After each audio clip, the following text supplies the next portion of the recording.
Mire lo que dice la palabra del Señor en el versículo 22 de Hebreos capítulo 11. Dice: por la fe al morir, por la fe José al morir mencionó la salida de los hijos de Israel y dio mandamiento acerca de sus huesos.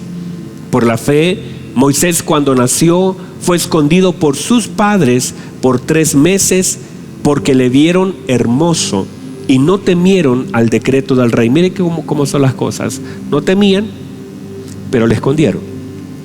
No temían, pero le escondieron. Parece que fuera contraproducente, pero no lo es. Vamos a ver si lo podemos mostrar dentro de la palabra por el tiempo. Mire lo que dice, versículo 24.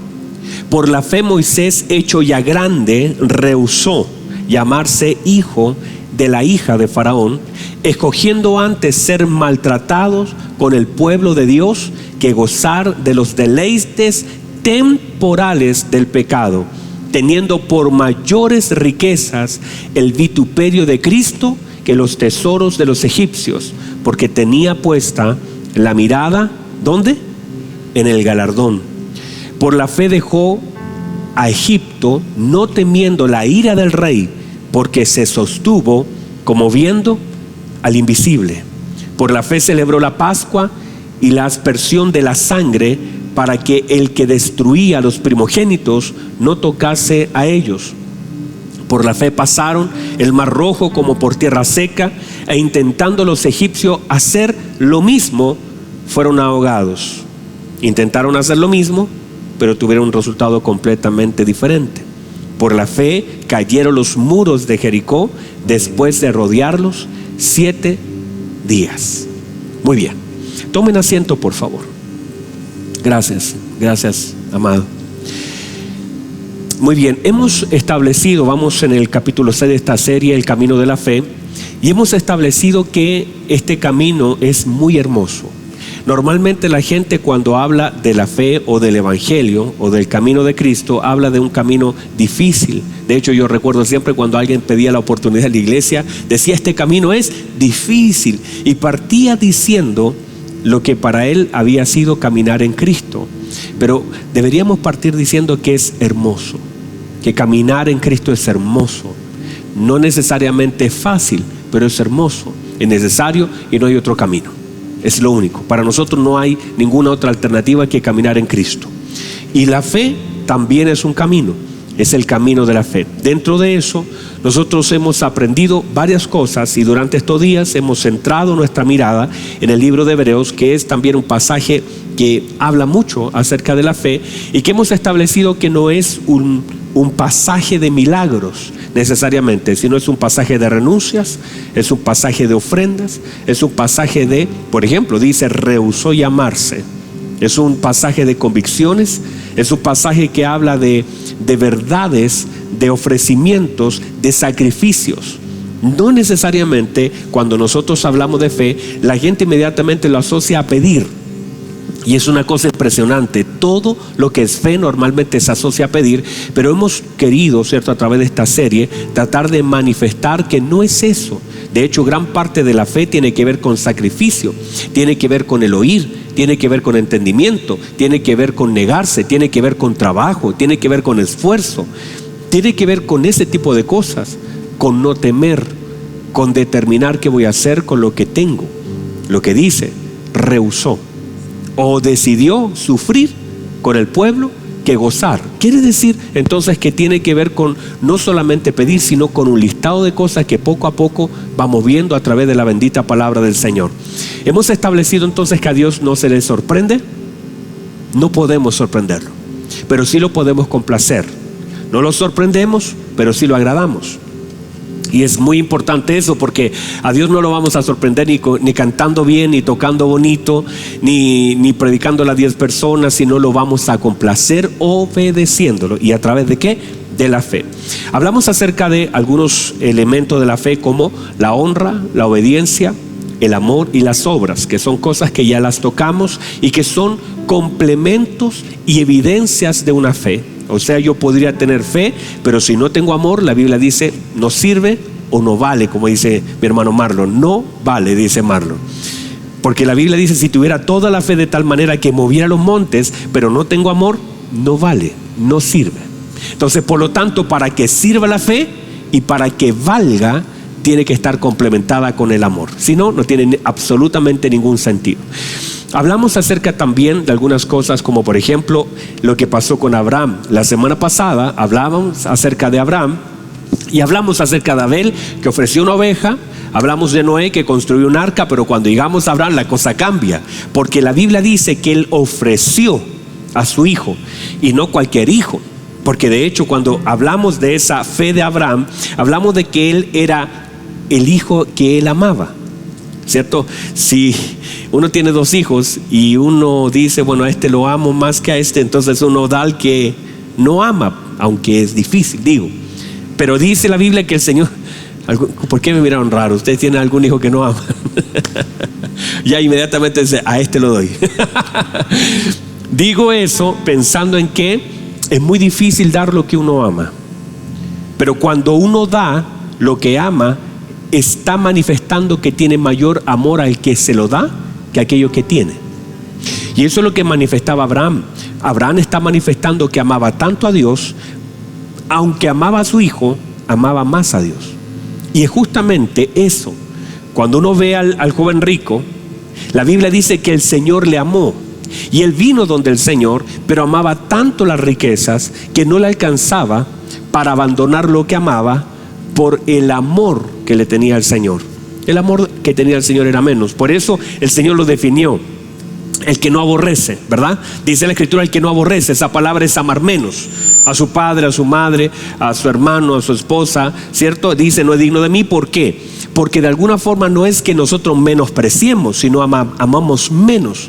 Porque finalmente siempre terminaremos abrazando lo que más amamos.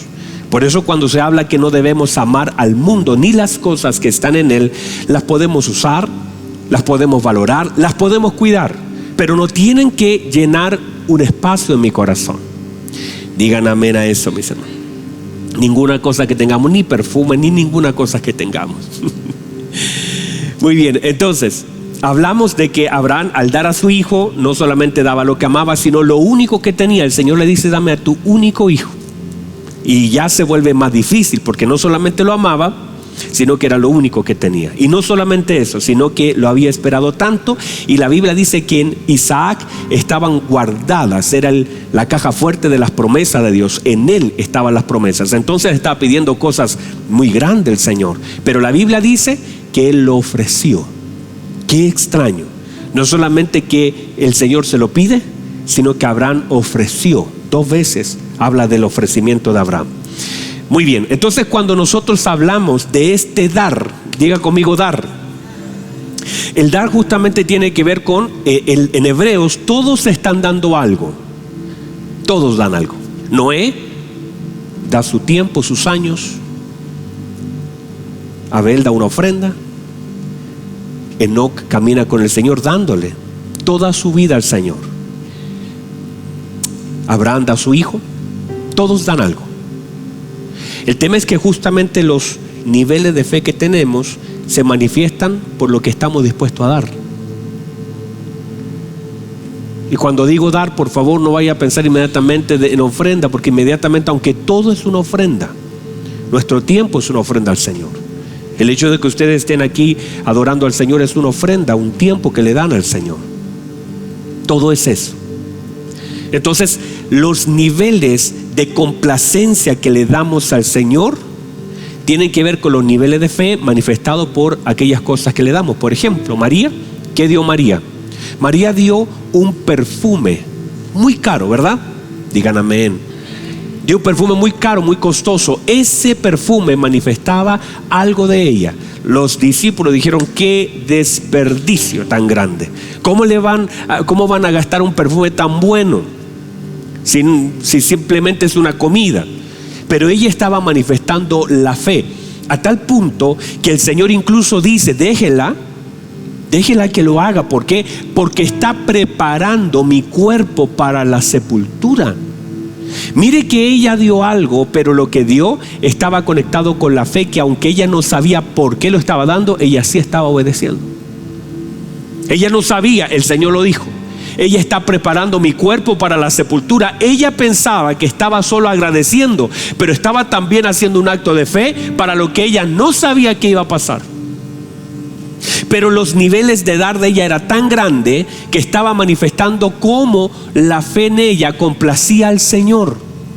Y es más, el Señor la inmortaliza diciendo: donde quiera que se predique este evangelio, donde quiera que se predique este evangelio, se contará acerca de lo que esta mujer ha hecho para memoria de ella. Mire cómo el Señor la honra a causa de la honra y la fe que ella le otorga al Señor. Todos nosotros le damos algo al Señor. Usted le está dando algo al Señor. El tema es que no todo lo que le damos al Señor lo complace. Todos le entregamos algo. Caín le entregó algo, pero no generó complacencia en el corazón de Dios. Uno puede dar algo y no complacer a Dios, claro. Yo puedo tocar y no complacer a Dios, sí, claro. Yo puedo enseñar y no complacer a Dios, sí, claro. Yo puedo predicar y no complacer al Señor, sí. Yo puedo ayunar y no complacer al Señor, sí. Yo puedo orar, pastor, y no complacer al Señor también. O sea, yo puedo hacer cosas buenas y nunca complacer al Señor. Ah, pastor, ¿cómo es eso? Claro, aquel hombre estaba parado en el templo, fue al templo y se paró y dijo: ay, Señor, yo te doy tantas gracias. Y estaba orando: te doy tantas gracias, Señor, por ser tan bueno, que soy bueno yo, impresionantemente bueno. No soy como ese. Digo, no soy como ese, porque yo ayuno y se me nota el ayuno, no como a ese que no se le nota nada. Yo ayuno 2 veces a la semana, oro 3 veces al día, doy diezmo de todo lo que gano. Yo sí que soy bueno, Señor. Ayuno, oro, diezmo, todo. No soy como ese. Y todo eso bueno que él hacía nunca generó complacencia en el corazón del Señor, porque lo hacía de una forma equivocada. Entonces no es solamente hacer algo, sino que hacerlo con la motivación correcta. Yo puedo hacer cosas buenas con motivaciones incorrectas. El otro no había ayunado, no había hecho nada, y no es que estemos justificando que no lo haga, sino que estaba arrepentido tal vez de no hacerlo, y se golpeaba el pecho diciendo: la verdad, Señor, yo no he hecho nada de lo que Él hace. Él es tan bueno y yo soy tan malo. Pero tal vez, Señor, puedas mirarme yo como un hombre pecador, y dice Él: sé propicio a mí. Yo soy pecado. Dice que ni siquiera podía levantar su mirada al cielo. Estaba tan dolido por sentirse y saberse pecador, diciendo: yo no debería ni siquiera estar acá. Y la Biblia dice que el Señor lo justificó. ¿Por qué? Por lo que había dentro. Entonces uno, cuando da, no necesariamente puede agradar al Señor con lo que da. Aún uno puede tocar, cantar, predicar, pastorear, servir en diferentes lugares. Por eso cuando uno lee la iglesia de Sardis, el Señor le dice: mira, reconozco lo que haces, sé lo que estás haciendo, pero no he hallado tus obras perfectas. Haces cosas buenas, pero de la forma equivocada. La fe, entonces, no es solamente dar algo, sino dar algo como Dios me lo está pidiendo. Porque la fe, míreme por favor, es la certeza. ¿Qué quiere decir? Que no disparo para cualquier lado, que es certero, exacto, puntual, específico, ahí, en el lugar. Soy certero, le doy medio a medio al blanco. Soy certero. La fe te hace ser, la fe es certeza, convicción. Le das medio a medio a todas las cosas. O sea, das lo que el Señor quiere recibir. No le das cualquier cosa. Digan amén, por favor. Entonces, cuando vemos todo esto, vemos justamente lo que es la fe, de cómo nosotros podemos darle al Señor, porque siempre estaremos dando.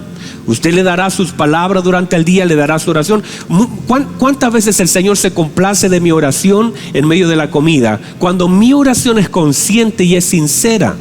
no cuando es una repetición mecánica, religiosa, para mostrar que oro antes de comer, que de pronto estamos, yo he estado en eso, hermanos, donde de pronto se está hablando de cualquier cosa, un partido de fútbol, cualquier cosa, hablando, mire, y ganó la U otra vez, o ganó la Católica, no sé, qué sé yo, cualquier cosa, y de pronto están en medio de eso y dicen, oremos, Padre, gracias por los alimentos, terminan y siguen hablando lo mismo, como que fue un paréntesis en una mesa para cumplir, pero no hay profundidad.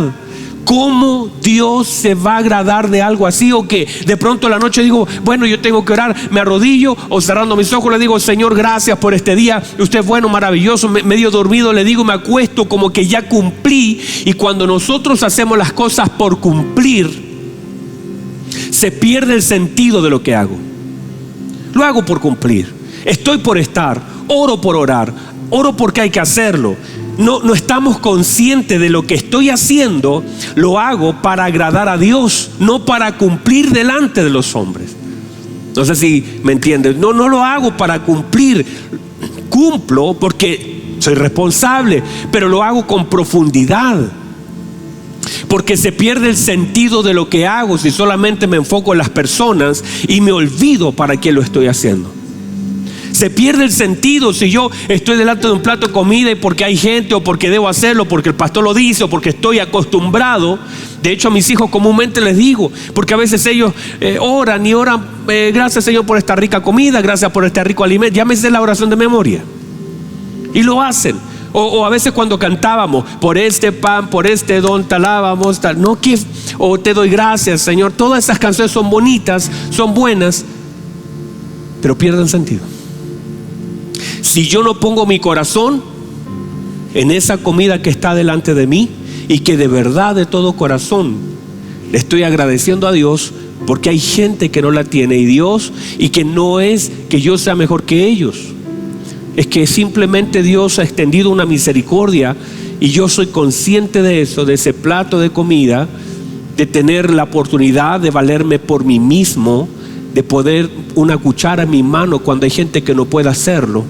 Hay gente que está comiendo papilla en este momento, que le están pasando por la vena alimento, que ni siquiera no tiene ni siquiera los reflejos para ponerse una cuchara en la boca, y Dios me ha dado todo lo necesario para disfrutarlo, y debo tener yo la conciencia de agradecerlo. Dios me ha dado la oportunidad de disfrutarlo, y yo debo tener la conciencia para agradecerlo. Digan amén, por favor, a eso. Entonces, cuando yo soy consciente de lo que he recibido de parte del Señor, entonces yo vivo una vida consciente. La fe me lleva a eso. ¿Qué decía Abraham? Vamos a saltar rápido a eso. ¿Qué decía Abraham? Abraham decía, lo que estoy dando es lo que el Señor me pide, le estoy entregando a mi hijo, pero él iba pensando algo. Porque los pensamientos deben ser gobernados, y yo debo alimentar mi fe, no poner enemigos de mi fe en mis pensamientos. ¿Qué decía él? Dice la Biblia, pensando que él era poderoso para levantar aún de la muerte a su hijo. Eso es lo que pensaba. O sea, mientras yo voy trayendo a mi mente los atributos del Señor, voy pensando en quién es Él, lo que hace, el poder que tiene, más allá de lo que haya hecho o no, o de lo que yo conozca, porque Abraham no tenía referencias para decir, no, si esto todos los días lo hace el Señor, todos los días le pide un hijo a un hombre, todos los días levanta un muerto. No tenía ninguna referencia, pero él iba pensando, Él es poderoso, Él es poderoso, Él es poderoso, y aún si en Él hay una promesa, Dios me lo puede levantar de los muertos. Eso era lo que él pensaba. Y entonces es muy importante gobernar lo que pensamos, porque quien no gobierna sus pensamientos tampoco gobernará su vida. Entonces, los enemigos de la fe no pueden ser mis pensamientos. Ya hay demasiados enemigos fuera de mi vida que atentan contra mi fe. No puedo sumarle uno. Pensamientos deben estar alimentados por la palabra del Señor. Proverbios 23:7 dice, porque tal es su pensamiento en su corazón, tal es Él. O sea, somos de alguna forma lo que vamos pensando. Tal es su pensamiento en su corazón. O sea, actuamos según pensamos. Actuamos según pensamos. Y si uno lo mira bien, justamente, uno hace lo que uno piensa, o uno es lo que uno piensa. Tal es, dice su pensamiento en su corazón, tal es él. Soy lo que pienso. Por eso debo alimentar mis pensamientos ¿con qué? Con la bendita palabra de Dios. Y eso fue lo que hablamos justamente. Bueno, ¿están aquí todavía? Muy bien. Entonces Abraham, mientras él ofrecía, constantemente iba pensando. Entonces yo debo meter en mis pensamientos ¿qué? Los atributos del Señor. Y entre más conozca los atributos del Señor y más profundidad. Y cuando hablamos de atributos, yo le puedo hablar a usted de la fidelidad del Señor. Y usted puede decir, no, si yo sé lo que es la fidelidad. Es más, podemos hablar del amor de Dios, pero el amor está condicionado a la experiencia y a la revelación. Uno ama en la medida que uno va conociendo.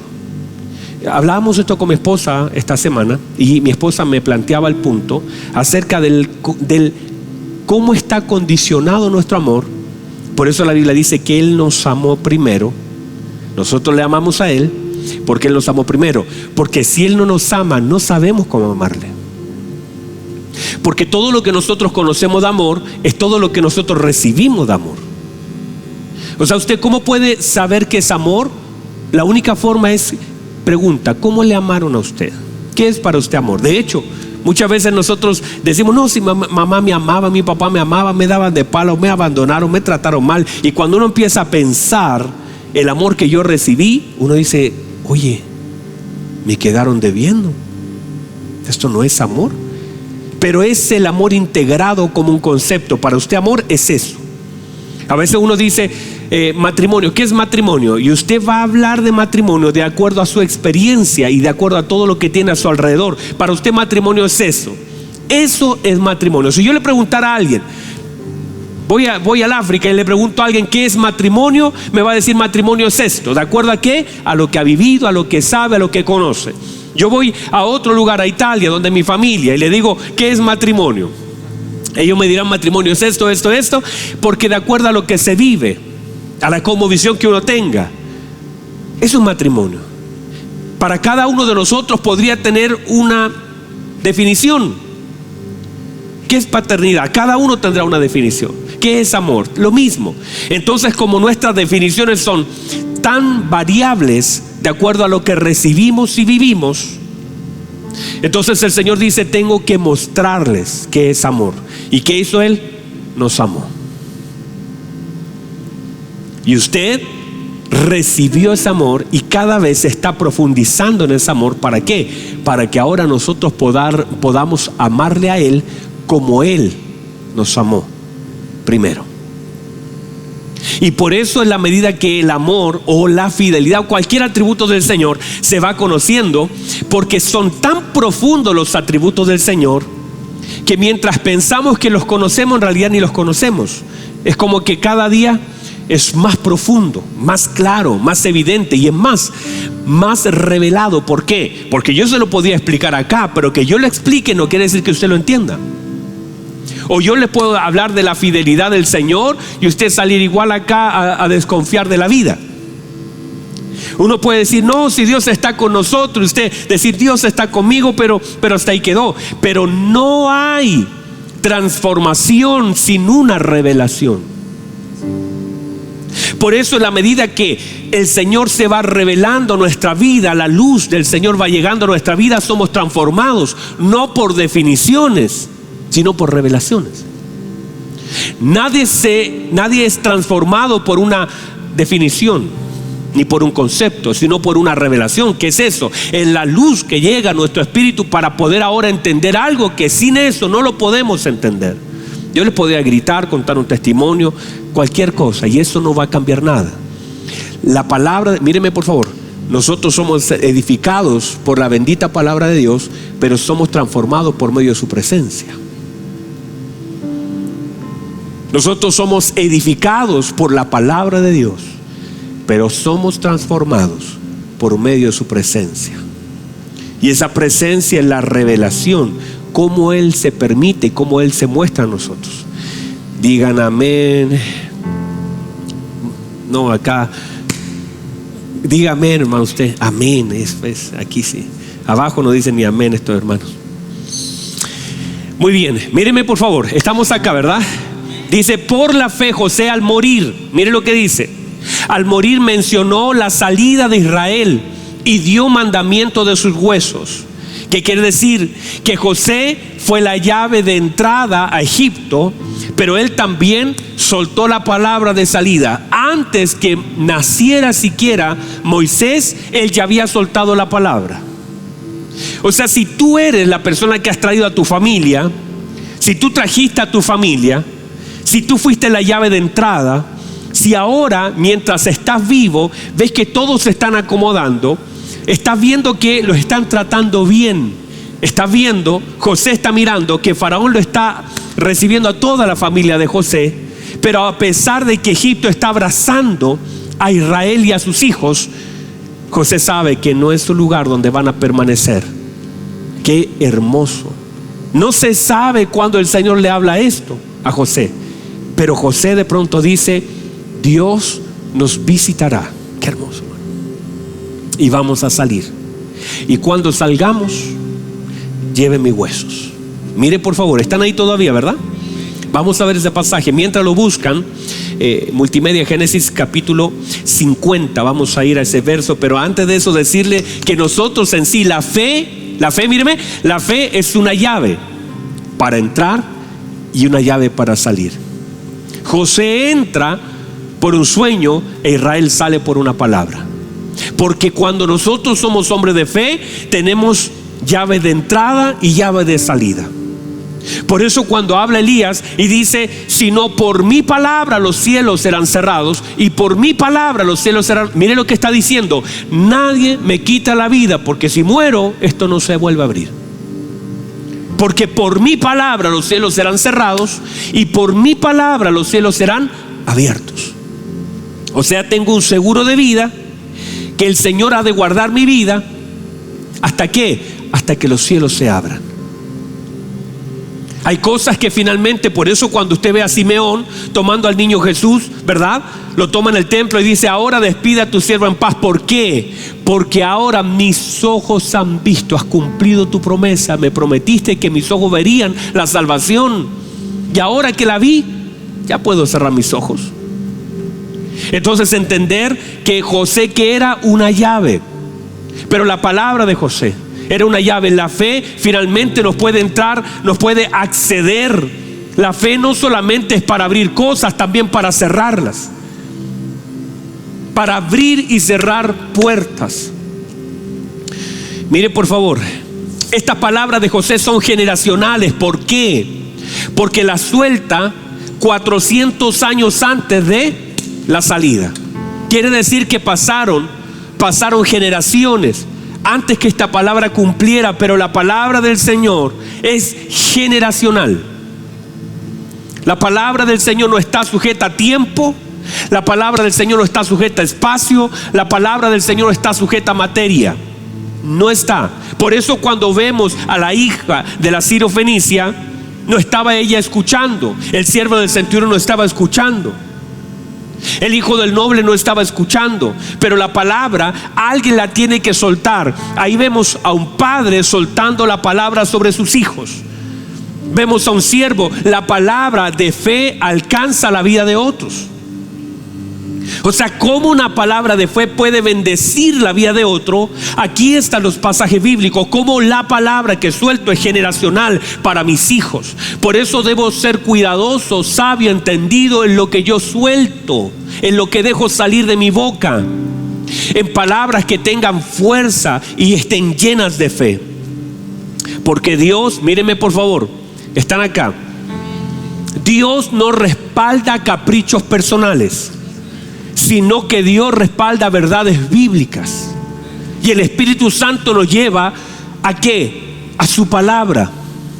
No es Dios queriendo respaldar el capricho de un hombre. No, yo pido al Señor que me dé esto, que me dé esto, que me dé esto, como si fuera una lista de supermercado. La fe no es eso. Eso evidencia la falta de conocimiento. La fe es lo que yo cumpla de lo que Dios ha dicho.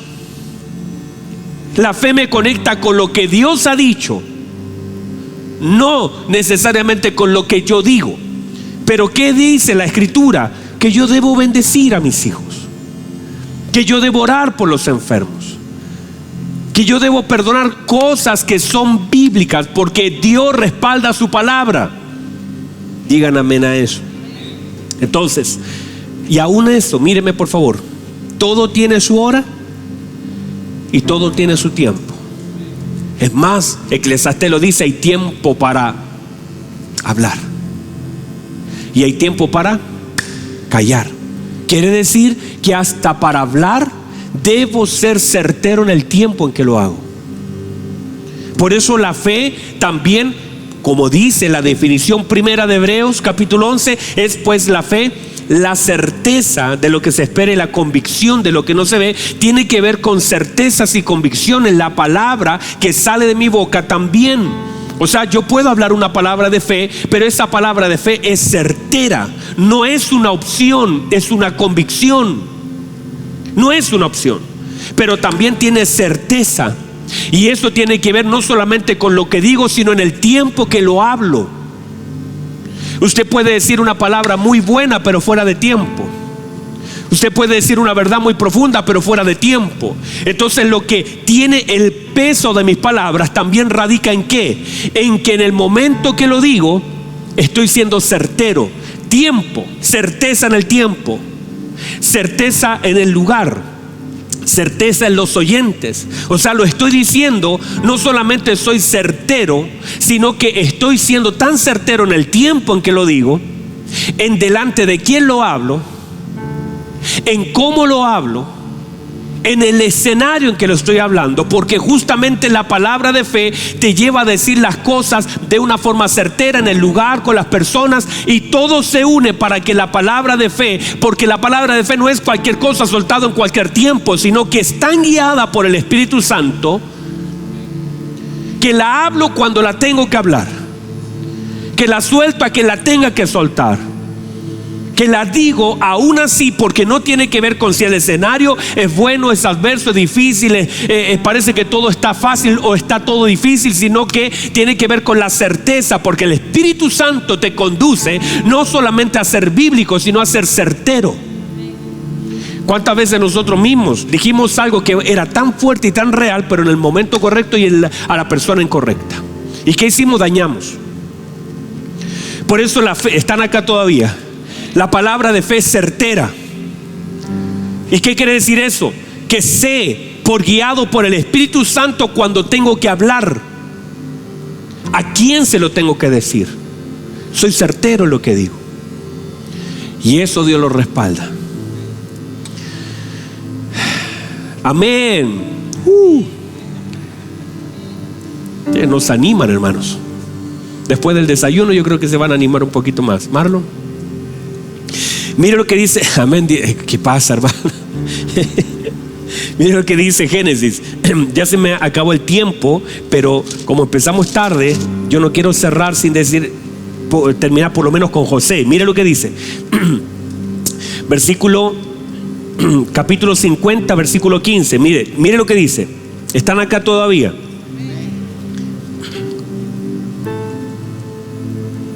Dice: viendo los hermanos de José que su padre era muerto, dijeron quizás, mire lo que dicen ellos, esto era malo hasta el final, hermano, una cosa impresionante. Toda la vida como engañando, nunca hablando de verdad, siempre desconfiando de todo, una cosa impresionante. Mire lo que dice: quizás nos aborrecerá José. Ya habían recibido perdón, ya conocían el corazón de José y aún así tenían miedo. Quizás nos aborrecerá José y nos dará el pago de todo el mal que le hicimos. O sea, es como que, como lo hicimos mal, merecemos mal. José, ahora que se murió el papá, nos va a hacer la vida imposible. Mire lo que piensan. ¿Por qué? Porque hay un dicho que dice: el ladrón es desconfiado. Como ellos eran malos, pensaban que toda la gente era mala. Y mire lo que dice: y enviaron a decir a José: tu padre mandó antes de su muerte diciendo. Esto es puro chamullo. Porque el padre no mandó a decir esto. ellos están diciendo para que José lo haga. Así diréis a José: te ruego que perdones ahora la maldad de tus hermanos. No, tal vez sí lo digo, pero digo eso. Ellos están tratando de resguardarse, ¿verdad? Perdones ahora la maldad de tus hermanos y pecados, porque mal te trajeron. Por tanto, ahora te rogamos que perdones su maldad de los siervos del Dios de tu padre. Y José dice que lloró mientras hablaban. O sea, José nada que ver. José nada que ver. Y vinieron también sus hermanos y se postraron delante de él y dijeron: henos aquí por siervos tuyos. Y le respondió José: no temáis. José estaba en otra sintonía. José no estaba pensando hacerles daño. José estaba bien. Le dice: no temáis. ¿Acaso yo estoy en lugar de Dios? O sea, diciendo: yo no los voy a juzgar.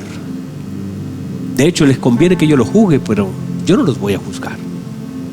Mire lo que dice: vosotros pensasteis mal en contra de mí, mas Dios lo encaminó para bien. Mire qué hermoso. Para hacer lo que vemos hoy, para mantener en vida a mucho pueblo. Ahora, pues no tengáis miedo. Yo sustentaré a vosotros y a vuestros hijos.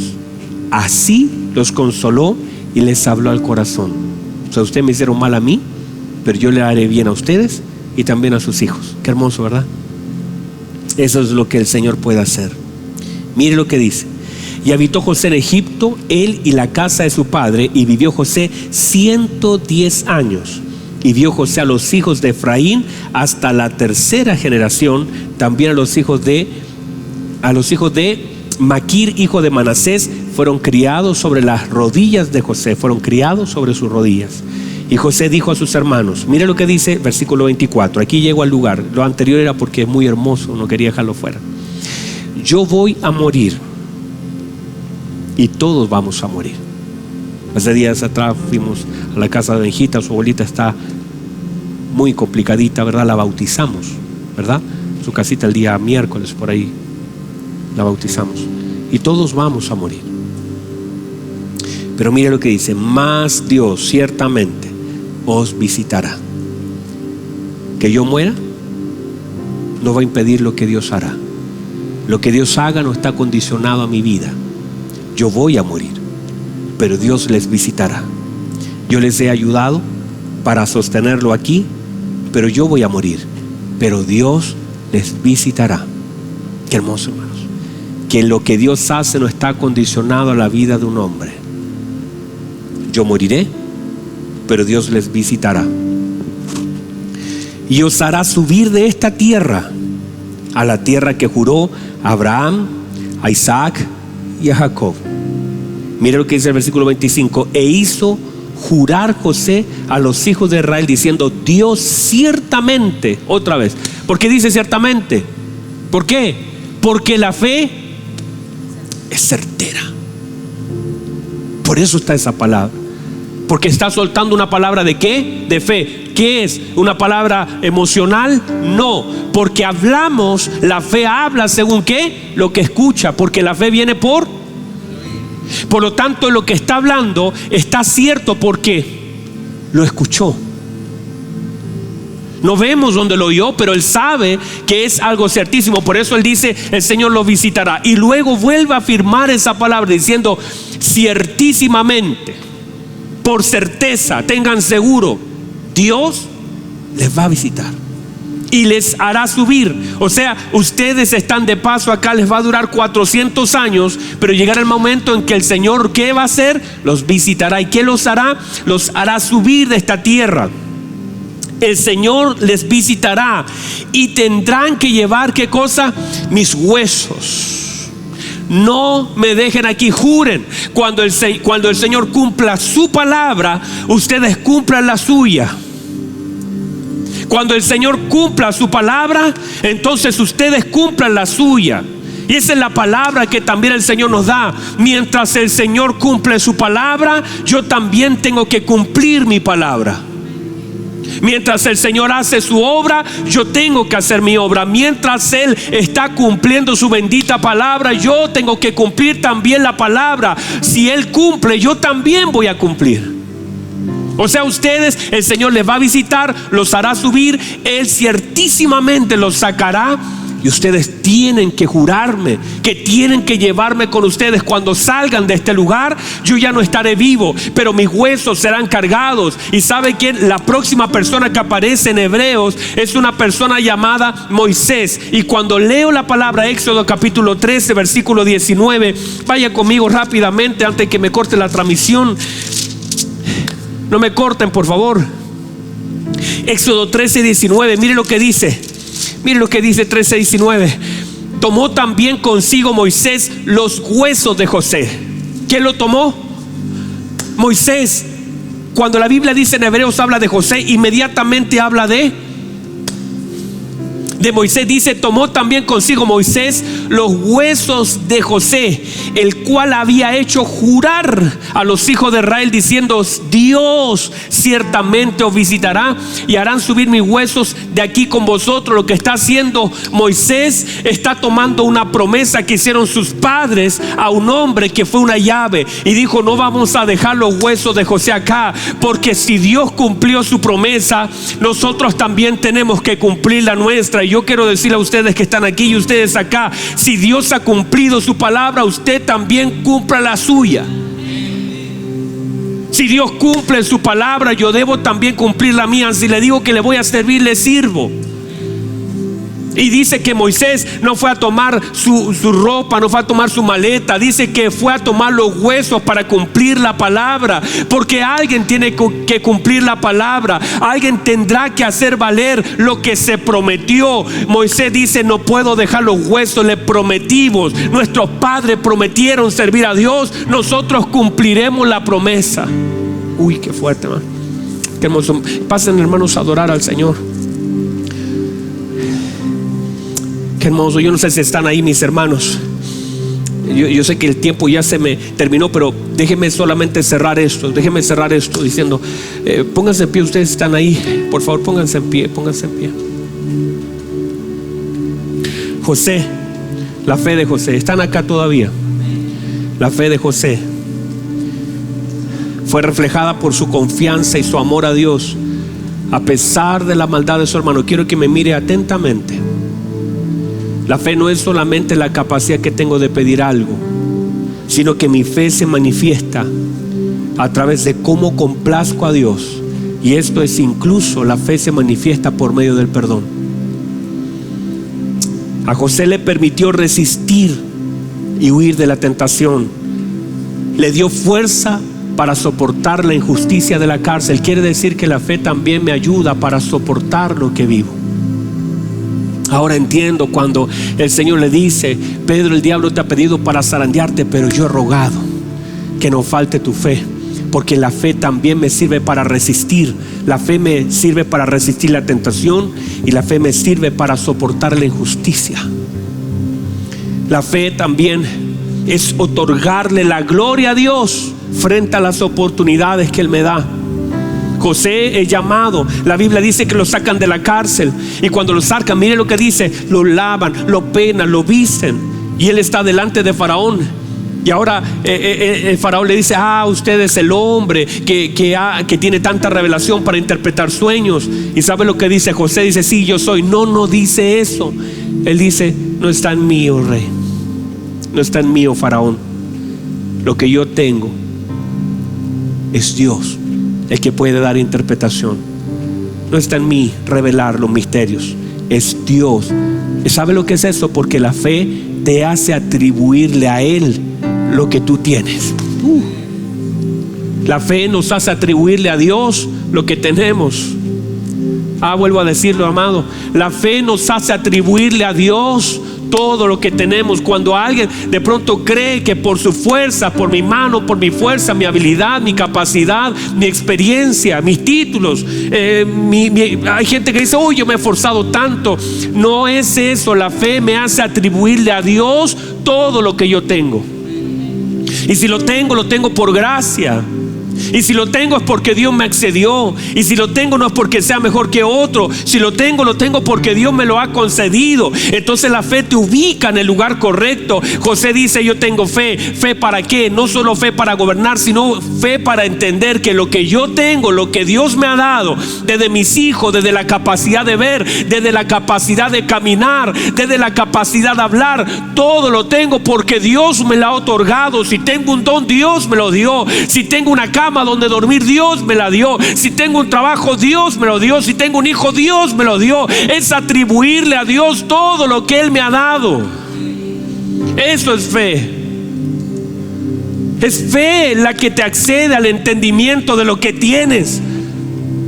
José, ¿eres tú el que interpreta? No se vaya a equivocar. Tengo algo, pero no es algo mío, es Dios.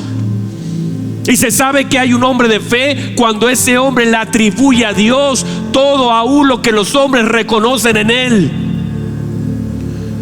Es ser capaz de decir: es verdad, yo lo estoy usando, pero Dios me lo ha otorgado.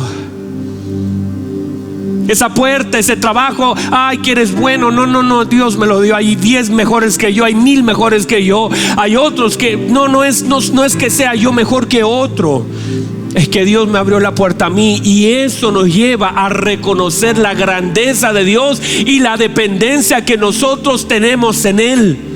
Eso es fe. Es soportar, es resistir, es reconocer con mi honra lo que he recibido de Él. Es saber que Él me sostuvo en Egipto y que Él en algún momento me hará salir de un lugar que aparentemente estoy bien, pero Dios tiene algo mejor. La fe Dios me la ha dado para honrarlo, para agradarlo, para perdonar, para soportar, para bendecir, ya sea estando en Babilonia, en Egipto. Que el Señor sea glorificado y que yo pueda ser usado donde Él me permite estar por su voluntad. Si estoy en Egipto, voy a glorificar al Señor. Si estoy en Babilonia, voy a honrar a mi Señor. Donde esté, lo puedo agradar si me mantengo en el camino de la fe. Aleluya. Vamos, Vicky, adoremos. Si está ahí, adore con nosotros, por favor. Exalta al Señor.